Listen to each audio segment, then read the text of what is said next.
itu akan jadi makanan yang sangat sehat buat jantung Anda.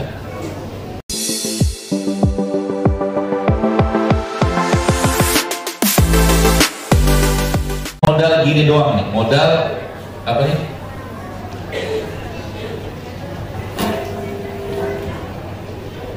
Ini kan ada jeruk nipis ya, jeruk lemon lah atau jeruk nipis kayak begini. Bayangkan modal ini doang pagi-pagi itu efeknya luar biasa loh. Ya. Anda yang sudah pernah nyoba belum pagi-pagi sarap minumnya jeruk nipis?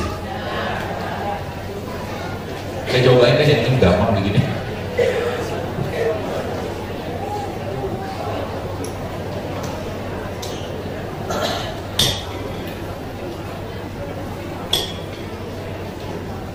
Ditukar, nggak jadi pakai jeruk ini. Jeruk ini tumbuhnya di mana? Tumbuhnya di mana? Di tanah. Cara numbuhnya gimana? Coba saya ajak Anda bikin baik-baik. Jeruk ini ada bijinya kan? Kalau mau nanamnya pakai biji kan? Nah sekarang kalau ada biji nanamnya di mana? Ayo. Emang bisa ditaruh di tanah terus tumbuh dia? Kan butuh biji.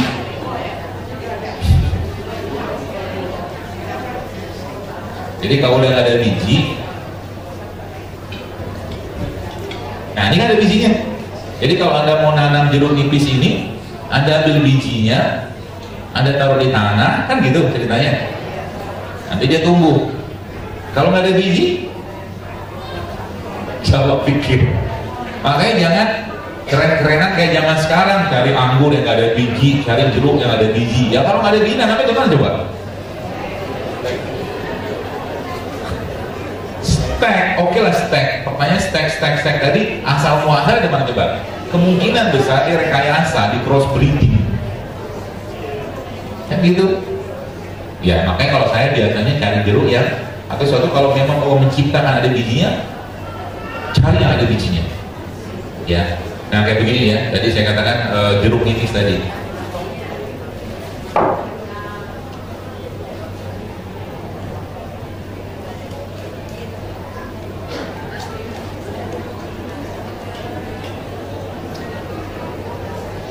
Ya modal gini doang.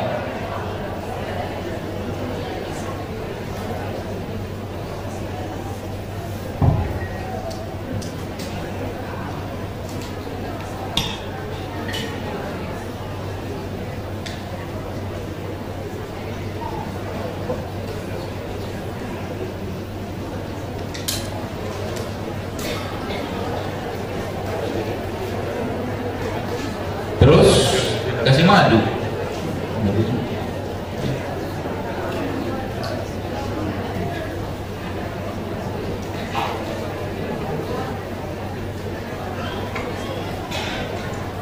Biasanya saya tambahkan garam sedikit.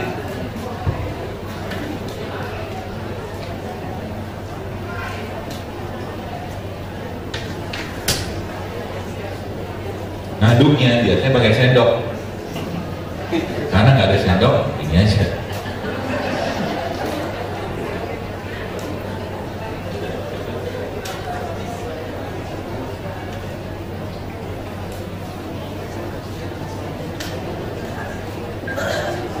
Jadi deh, saya kasih tahunya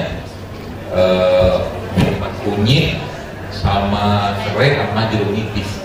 Yang beliau suka sekali. Semoga bapak saya juga suka. Kalau enak di dokteran, kayak enak di dokteran.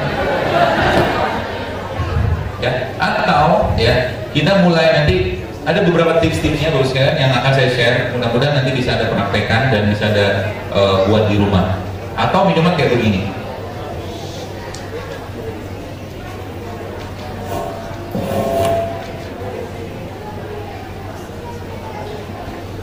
Sudah tahu cara mengupas kunyit? Mengupas kunyit itu jangan kayak orang motong, kayak di crop aja. Ya, jadi lebih cepat ya.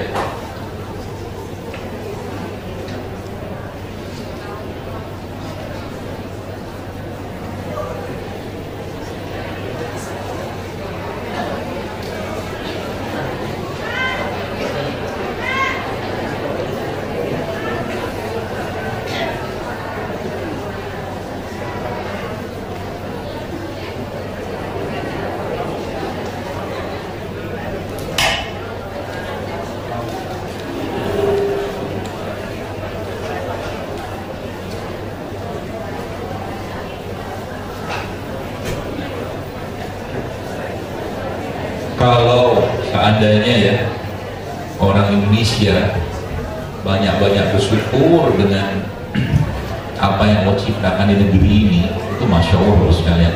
Kita ini harusnya menjadi bangsa yang mungkin dan mudah-mudahan sih saya berpikir itu bisa masuk ke Blue Zone. Blue Zone itu negara-negara yang angka harapan hidupnya tinggi. Kenapa? Karena Blue Zone, coba saya lihatkan ya intinya ya. Jadi Blue Zone itu ini beberapa tempatnya ya.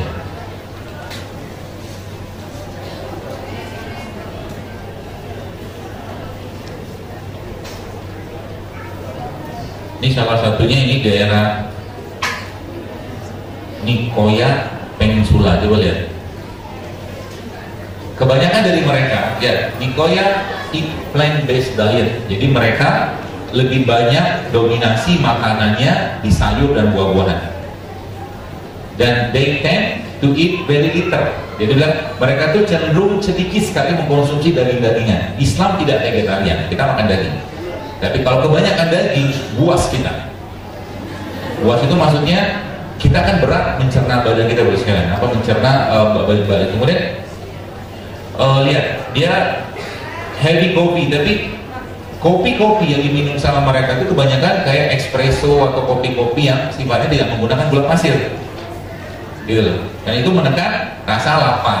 Ya. Nah kemudian mereka juga, ini salah satunya sih, itu banyak sekali. Kemudian mereka juga punya beberapa jenis lemak-lemak yang mereka dapatkan dari sumber-sumber alam.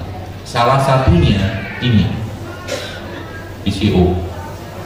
PCO nih bos sekalian, kalau saya boleh saran sih ya, gerakan kembali ke minyak kelapa. Minyak kelapa itu bikinnya gampang, yang pertama. Yang kedua, dari minyaknya Anda bisa gunakan untuk masak. Kemudian kalau Anda sedikit murnikan, maka dia akan jadi PCO. PCO bisa Anda minum, karena lemak pada PCO itu sangat baik. Ya, dia bukan lemak seperti jadul, tapi dia kategori lemak baik yang kita bisa minum untuk keseharian kita, PCO. Ya, jadi menggorengnya, saran saya yang mulai sekarang, gorenglah pakai PCO, bukan PCO, tapi minyak kelapa. Dan gampang bikinnya, karena apa? Minyak dari sawit kategorinya lemaknya lemak trans, gitu kan. Kalau minyak kelapa dia lemak jenuh, masih jauh lebih baik ya. Maka minumlah minyak kelapa atau PCO tadi, kemudian gorengnya pakai minyak kelapa. Lebih baik tidak digoreng. Pertanyaannya, ikan bisa nggak digoreng? Bisa. Dibikin apa?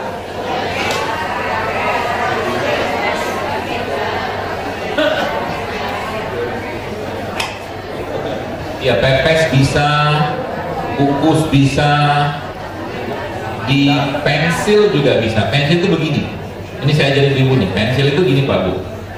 Jadi Anda ambil ikan udah di file, ikan-ikan yang dagingnya agak-agak ya kayak gabus gitu kan. Lalu file dibuang kulitnya, lalu ikan tadi sudah di file tadi Anda kasih jeruk nipis. Oke. Taburin jeruk nipis itu, kasih lada hitam, kasih garam, kasih zaitun, buat dia terlumuri semua dengan tadi 3 bahan tadi. Lalu ambil panci, jangan teflon, jadi aluminium atau panci keramik. Teflon tidak baik. Teflon tidak baik. Lebih baik aluminium atau panci tanah liat yang utuh, yang tidak bergelombang. Lalu si ikan tadi itu Anda tumis. Bukan tumis, Anda pensil namanya, kayak ditumis gitu pakai minyak zaitun sedikit aja, lama-lama makan deh. Gak pakai minyak jadi kita makan. Itu enak banget.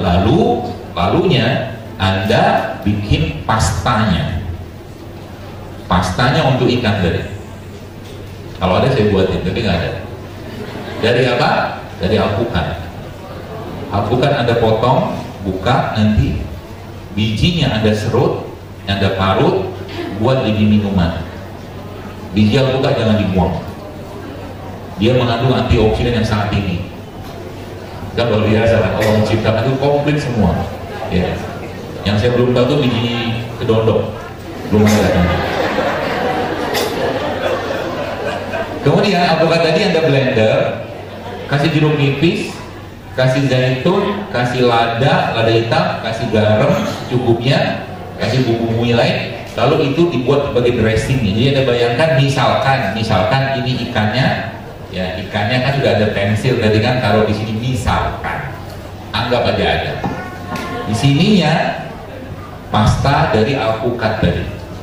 Jadi ikannya Anda potong cuil-cuil gitu kan, cobain pakai alpukat, itu akan jadi makanan yang sangat sehat buat jantung Anda.